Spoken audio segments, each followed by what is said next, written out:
அவருடைய செல்வாக்கு மட்டும் போதும்னு நினைக்கிறார் திரு ரகு. கருத்து சொல்வதோ அரசியல் பண்ணுறதோ தேவையில்லை. தனக்கு இருக்கக்கூடிய பிரபலம் மூலமாகவே எத்தனை முறை வேண்டுமானாலும் அவரால் ஆட்சி பொறுப்புக்கு வர முடியுன்ற நம்பிக்கை திரு விஜய்க்கு இருக்கு. கார்த்திகேயன் தமிழ்நாட்டு அரசியல் கிராமரையே மாற்றி எழுதியிருக்காரு. அவர்கிட்ட நம்ம கன்வென்ஷனல் பாலிடிக்ஸ் எதிர்பார்க்க முடியாது. நீங்கள் ஆர்கே சொன்னார் 4 கோரிக்கை தான் கொடுத்தாரு. இவர் விஜய்ங்க, அவர் பெரிய பண்டில் கொடுக்க மாட்டாரு. இந்த நாளும் கொடுத்துருக்க வேண்டியதில்லை. இல்லை நான் என்ன சொல்றேன், நான் அதை நியாயப்படுத்தலை, அது சரின்னு சொல்ல. என்னை பொறுத்த வரைக்கும் என்னென்ன கேட்டிருக்கணும்னா நீட்டை பற்றி பேசியிருக்கணும். இப்போ சிபிஎஸ்இ +2 எக்ஸாமில் OSM வச்சு மாணவர்கள்லாம் திண்டாடிக்கிட்டு இருக்காங்க, அதை பற்றி பேசியிருக்கணும். 9th ஸ்டாண்டர்ட் சிபிஎஸ்இ பசங்களுக்கு 3 லாங்குவேஜ்னு சொல்லியிருக்கிறத அண்ணாமலையே கேள்வி கேட்டிருக்கிறாரு. இதை உண்மையிலேயே +2 10th பசங்களுக்கு மார்க் அதிகமாகவங்களுக்கு பரிசு கொடுக்குற விஜய் கேட்டுக்கணும். இது பிரெஸ்ஸிங் ப்ராப்ளம், டாபிக்கல் ப்ராப்ளம். இப்போ இன்னைக்கு நம்ம மாணவர்களை பாதிக்கிற ப்ராப்ளம். நீட் எக்ஸாம் நடத்த முடியாத ஒரு அரசாங்கம் அது அந்த எக்ஸாமையை வச்சிருக்கணும்னு கேட்கணும். இதெல்லாம் நியாயமாக கேட்க வேண்டிய கேள்வி. அவர் போட்டது எல்லாமே ஃபுல் டாஸ். அந்த 4மே கொடுத்துருக்க வேணான்ற, சும்மா கை மட்டும் கொடுத்துட்டு பொக்கே கொடுத்துட்டு வந்திருக்கலாம். பட் பெருமாள் பண்ணிட்டு நீங்கள் கேட்ட மாதிரி இப்போ திரு ஸ்டாலின் சீஃப் மினிஸ்டராக இருந்து பினராயி விஜயன் இப்போ அவர் எக்ஸ் சீஃப் மினிஸ்டர், அவர் வீட்டில் இடி ரைட் நடத்துதுன்னா 100% ஸ்டாலின் அவர்கள் கேட்டிருப்பாரு, ஒரு அறிக்கையை கொடுத்துருப்பாரு. ஆனால் விஜய்க்கு ரூல்ஸே வேற. அவர் சைலன்ஸே ஒரு வெப்பனா பயன்படுத்துறாரு. அவருக்கு கரிஸ்மா மட்டும் இல்லை, அவருடைய மிகப்பெரிய ஆயுதம் நோ கமெண்ட், சைலன்ஸ். அவர் மனசுல என்ன திருப்பரங்குன்ற இஷ்யூல பேசணும்னு இதே இடத்துல நம்ம பேசிக்கிட்டு இருந்தோம், அவர் பேசல. இது இந்த நியூ பாலிடிக்ஸ், இது ஒரு நியூ ரூல் இன் பாலிடிக்ஸ்ங்கிற மாதிரி அவர் எடுத்துட்டு வராரு. அப்புறம் நீங்க இன்னொரு விஷயம் பார்க்கணும், பிஜேபியை ரொம்ப கன்ஃபரண்ட் பண்ணி அரசியல் பண்ண 3 சீஃப் மினிஸ்டர் ஒரே ஸ்ட்ரோக்ல பதவி எழுந்திருக்கிறாங்க. திரு ஸ்டாலின், மம்தா பானர்ஜி, பினராயி விஜயன். 3 பேருமே ரொம்ப தீர்க்கமா, சில சமயத்தில் மூர்க்கமா கூட எதிர்த்தவங்க மோடியை, பிஜேபியை. அவங்களுக்கு எலக்ட்ரலி பெனிஃபிட் கிடைக்கல, தோத்துருக்கிறாங்க. அதையும் விஜய் பார்ப்பார். விஜய் என்னுடைய கொள்கை எதிரி பிஜேபின்னு சொல்லியிருந்தா கூட பிஜேபி தன்னுடைய கொள்கை எதிரியா விஜயை பார்க்கதான ஒரு கேள்வி இருக்குல்ல. அவங்க திமுகவை தான் கொள்கை எதிரியா பார்த்திருப்பாங்க. இந்த திராவிடம்ங்கிற பேர் இருக்கிறது மட்டும் இல்ல, இந்த தமிழ் ஐடென்டிட்டி எங்களுக்குன்னு ஒரு எக்ஸப்ஷனிசம் இருக்கு, நாங்க டிஃபரெண்ட், அப்புறம் மதச்சார்பின்மையும் ரொம்ப தீவிரமா வலியுறுத்துறது, கடவுள் மறுப்பு, இது எல்லாமே பார்ப்பன எதிர்ப்பு. பிஜேபி நீங்க பாருங்க, 3 ஸ்டேட்ல பிராமின் சீஃப் மினிஸ்டர் வச்சிருக்காங்க. அஸ்ஸாம்ல பிராமின் சீஃப் மினிஸ்டர், வெஸ்ட் பெங்கால்ல பிராமின் சீஃப் மினிஸ்டர், எக்கனாமிக்கலி ரொம்ப சிக்னிஃபிகண்டா இருக்க மகாராஷ்டிரா பிராமின் சீஃப் மினிஸ்டர், ராஜஸ்தான்ல ராஜஸ்தானி சேர்த்தீங்கன்னா 4. இப்போ நீங்க இது மோடி ரெஜிம்ல பிராமின்ஸ்க்கு இம்பார்ட்டன்ஸ் குறையுதுங்கிற மாதிரி ஒரு பேச்சு இருந்தது. இப்போ they have in a way reasserted themselves. But அவங்க மோதியை விட பவர்ஃபுல் கிடையாது. பட் அது ஒரு பிராமினிக்கல் பார்ட்டிங்கிறது இது எஸ்டாப்ளிஷ் ஆயிருக்கு. அவங்க கொள்கை பிராமினிக்கல், அவங்களுக்கு பொலிட்டிக்கல் ரெப்ரசன்டேஷன் பெருசாக கிடைக்காம இருந்தது, இப்போ கிடைச்சிருக்குது.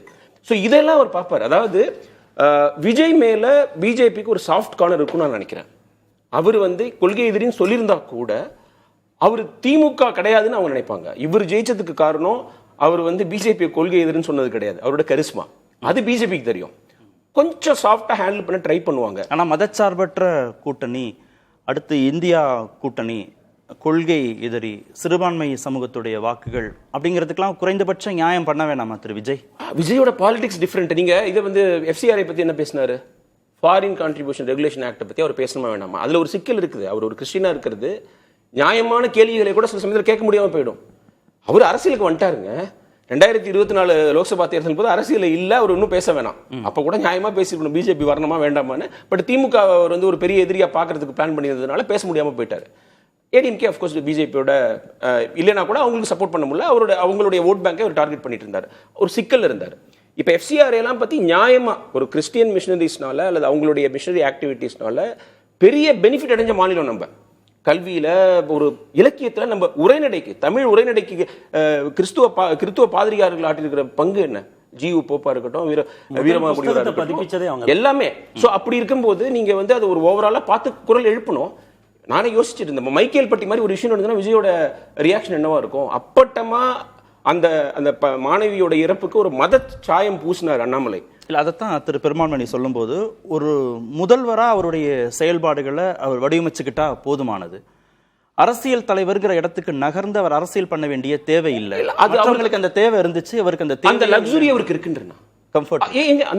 அந்த லக்ஸுரினே சொல்லுவேன். அதை நான் ப்ரிவிலேஜ்னு கூட சொல்லுவேன். இந்த கரிஸ்மா கொடுக்குற ப்ரிவிலேஜ், எடப்பாடி பழனிசாமி அவர்கள் இவ்வளோ டிராவல் பண்ணாரு, ஸ்டாலின் அவர் இவ்வளோ டிராவல் பண்ணாருன்னு நம்ம சொன்னோம். இவர் டிராவலே பண்ண முடியல.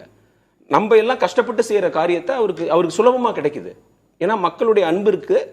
1.25 கோடி எல்லாம் சாதாரணமாக வாங்கிட முடியாது. அது திமுக சொல்ற மாதிரி இன்ஸ்டா பார்த்து போடுறது, அவங்க பசங்க அப்பா அம்மாவுக்கு சொல்லி போட்ட ஓட்டு கிடையாது. எல்லா செக்ஷனும் ஓட்டு போட்டிருக்காங்க. அப்படிதான் நீங்க 1.25 கோடி முதல் எலெக்ஷன்ல இன்ஃப்ராஸ்ட்ரக்சர் இல்லாம கடுமையான உழைப்பு இல்லாம வாங்க முடியும். ஸோ அவரு கொஞ்சம் யோசிப்பாரு. அந்த கான்ஃபரன்டேஷனல் பாலிடிக்ஸ் நம்ம முன்னெடுக்கணுமா, அவர் ஒரு ஃபைன் பேலன்சிங் ஆக்ட் செய்ய வேண்டி இருக்குது. கான்ஃபரன்டேஷன் செய்ய வேண்டாம், ஒவ்வொரு நாளும் சண்டை பிடிக்க வேண்டாம். நீங்க வந்து ஒரு சீரியஸான ஒரு சண்டையை பிஜேபியோட செய்ய வேணாம். பட் அதே நேரத்தில் நம்மளுக்கு தமிழ் ஐடென்டிட்டி முக்கியம், செக்யூலரிசம் முக்கியம், அப்புறம் வந்து ஃபெடரலிசம். இல்லை, இது எப்படி பேலன்ஸ் பண்ண முடியும்? நீங்க அது உரிமைகளுக்காக குரல் கொடுத்தாவே அங்க அவங்களுக்கு கோபம் வரும்ல. அப்போ நான் உரிமைகளுக்காக குரல் கொடுக்கறதுல நான் கொஞ்சம் என்னுடைய குரலை மட்டுப்படுத்திக் கொள்வேன் அப்படின்றது. அதுதான் அதை எப்படி பண்ணுவாருன்னு பார்க்கணும். அதுல வந்து நீங்க வந்து ஜெகன்மோகன் ரெட்டி ஆயிடக்கூடும், நவீன் பட்நாயக் ஆயிடக்கூடும்.